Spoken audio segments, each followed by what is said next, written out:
Hi, I'm BJ Smith. I teach in USD 405 in Lions. This is my Module 5, uh, Understanding My Community.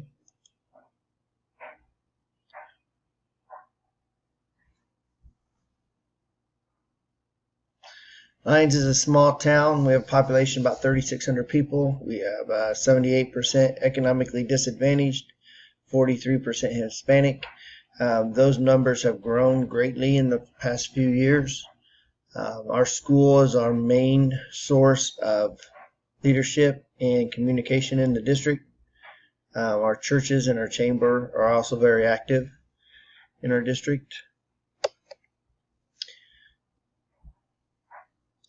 Okay, big changes in Lyons since 2000. In 2000, Lyons was a 4A school with a low free and reduced rate and little diversity.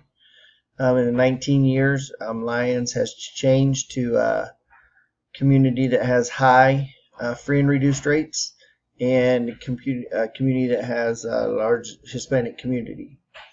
The growing populations have led to some tensions between the residents that have been here for a long time and the new residents.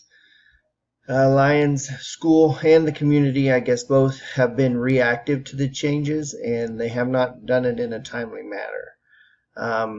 We've had some issues with like changeover and taking a long time to adjust to those changes. Our school also has a high trauma rate. We have a large at-risk population, and the reasons for this is probably because of the cheap housing.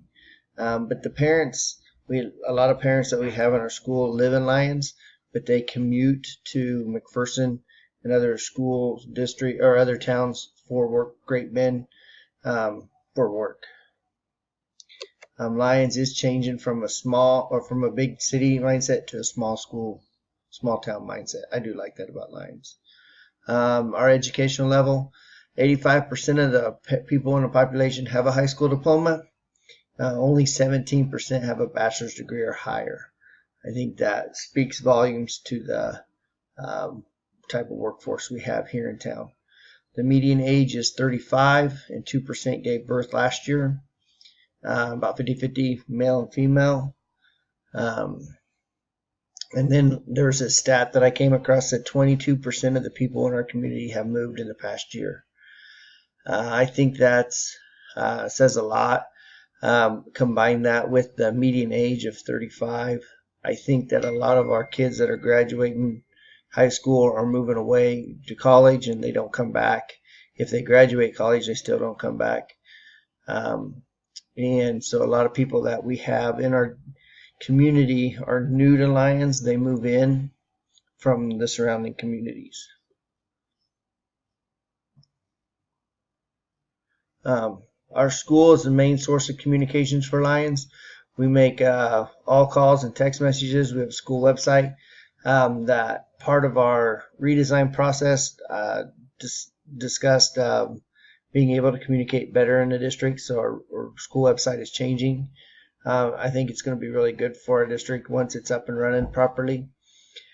A big reason for our school being our main source of communication is because we have about 15 ESL paras that are bilingual, and with a large Hispanic population, large ESL population, a lot of our parents speak Spanish and Spanish only, so the school has the resources to translate.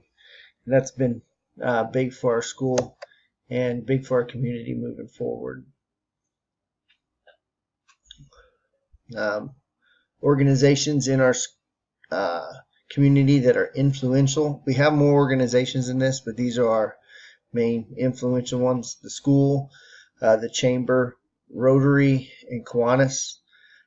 Formal groups that Minister Alliance, the North Pole Fire and Rescue do a lot for us, and we have just started Diversity Outreach Committee, which is through the school, and it's a committee that helps get Hispanic parents involved in the school and in the community more so.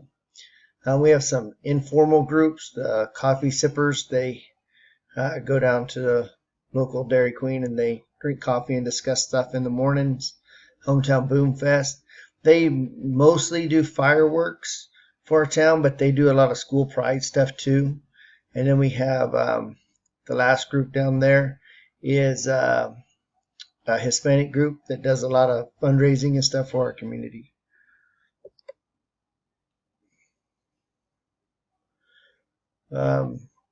Knowing the leadership, or knowing our school district is our main influencer. They influence the parents and the youth and the taxpayers. Our church leaders, the Ministerial Alliance, they have great influence in our community too, in the chamber. Our chamber is very active in doing stuff, more so than the chambers from the other towns I've been in.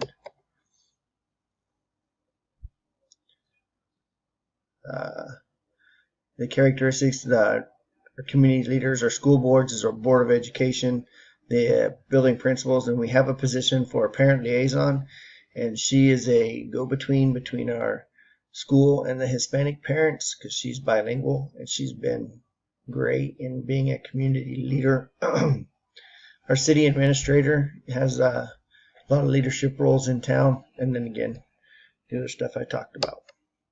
A lot of this thing sounds like I'm saying it over and over because in a town of our size, a lot of people, it's not a large group of people that are the leaders. Economic conditions, we've had, according to Census Bureau, 201% decline in the number of employees over the past 10 years, I think it was. That's a large number, but it's most of our people in our town work outside of Lyons. I think that may play a role in that. Healthcare and manufacturing and the school are pretty much even with the number of jobs in our community, just over 200. Our median income is $48,000. That's a 2% decrease in the past year. And our median property value is $73,000, and that's a 3% decrease. I think this data shows that our community is getting smaller, and the number of people moving into our community have higher or lower socioeconomic status. Can we separate politics from education? Not really in Lyons, because our school is such a driving force in our community. They kind of go hand in hand. On this local aids, I contacted our superintendent and got like a hour-long discussion on the way schools are financed. It's like an economic class, but I learned a lot from him. Our district is considered a high needs district because of our rates and poverty and low test scores, and we have a high special ed percentage too. So most of our funds come from state and federal aid. Our property tax is test value is about $50,000, and we're paying 53 mills on that. He explained to me how all that works, and our values for our taxes and our amount that we get does not cover our school, so that's why most of our funds come from state and federal.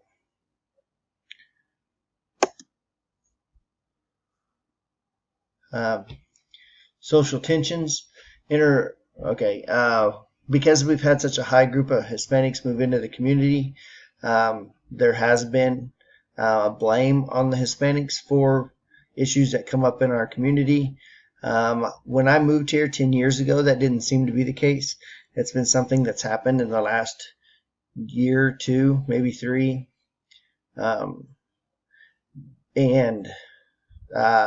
But in our schools, we also see that the Hispanics aren't the reason for the increase in poverty, because most of the kids that we see that are on the free and reduced rate aren't Hispanic kids.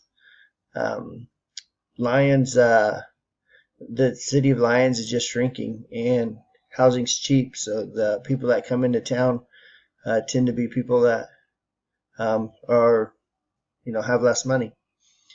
I think the reasons that we see discrimination in our town is because of misunderstanding. People don't understand cultures. There is social class competition because we have such a low socioeconomic. There's a divide between, the people that have money and the people that don't.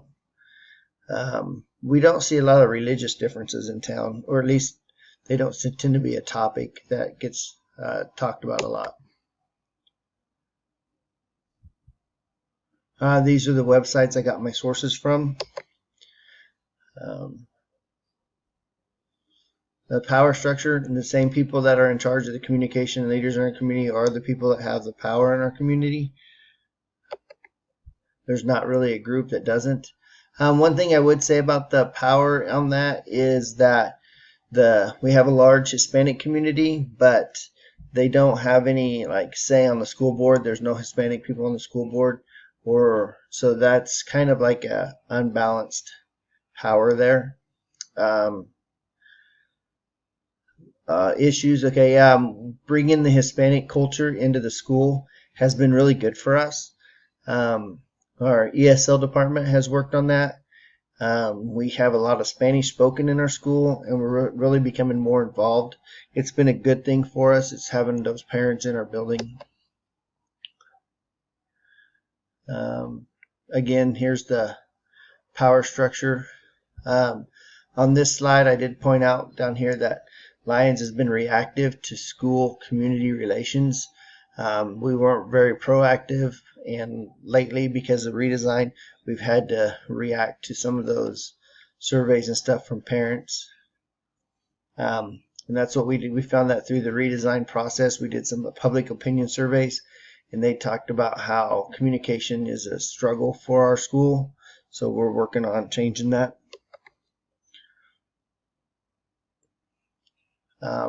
These public opinion surveys will continue because there's a lot of benefit in them, and they really help driving the direction of our redesign. And those are my references. So thank you for watching, and that's all.